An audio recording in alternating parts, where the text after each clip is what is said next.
GoatZ has been unleashed upon the fans of Anything Goes simulators. The game can be bought as DLC for the Steam game or standalone on iOS or Android, and for the purposes of this review, I took a crack at the Steam version for a few hours. It's not hard to sink time into Goat Simulator, and GoatZ is no different to the base game in that respect. The game is very large, considering all of the sandbox nonsense that you have to try out, and the ever-increasing number of goat mutations at your fingertips to make each playthrough even more unique.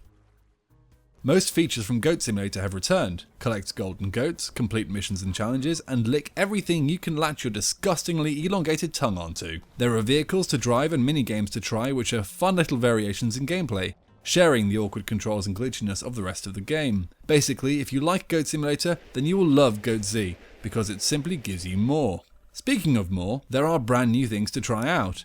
The point of the game is of course zombie survival. On top of a tutorial to show you the basics, there are two modes in which to play the new map. The first is pre-outbreak, which is basically sandbox mode, very familiar to Goat Simulator players.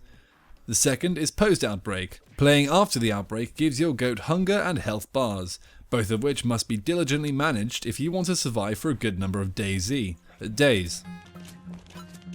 The infected are out to get you. You can even the odds by crafting a variety of tools and weapons to combat the undead scourge. In this survival style mode, most of your time is spent bounding about looking for things to craft or food to eat. The real sense of joy comes from frantically trying to get something, but running out of precious time in which to get it before you starve to death. Frantic action is exactly what the series needed. As funny as the Goat Simulator MMO was, it did feel like a bit of a slow slog after playing for an hour or so. It is ironic that GoatZ reverses this feeling completely, as it is obviously inspired by modern survival games where you can spend hours doing nothing but looting empty buildings and crawling across long roads hoping to not die. Something else that kept drawing out my playtime with GoatZ was the constant threat of running out of time on the challenges.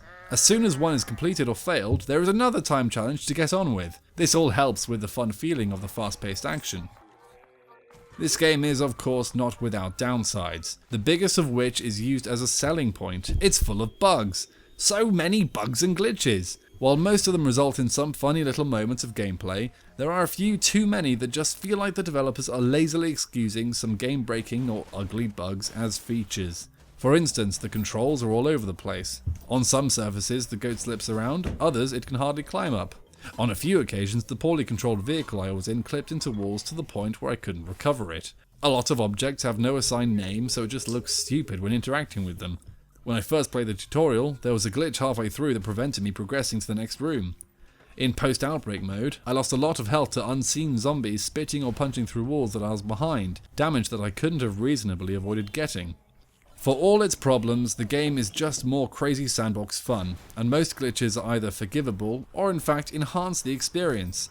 There's a lot to discover in this game, including hidden references to other games or TV shows, secret routes to new areas of the map, and new goat mutations to find and play as. I give GoatZ a 5 out of 8. It's not expensive at all considering how much more it adds to the Goat Simulator, and the amount of fun you can get from playing around, so make sure you pick it up if you're a fan. Thanks for watching this review, guys. I've been Petey at the Kilobits. A big fan of the Goat Simulator games, and I'm looking forward to Bear Simulator. If any of you kickstarted that or are interested in buying it, let me know in the comments. You can even leave a thumbs up in this video, and please press subscribe to see more fun Kilobits videos, reviews, let's plays. You can see more of the Kilobits on Facebook, facebook.com/thekilobits, and on Twitter @thekilobits. Bye!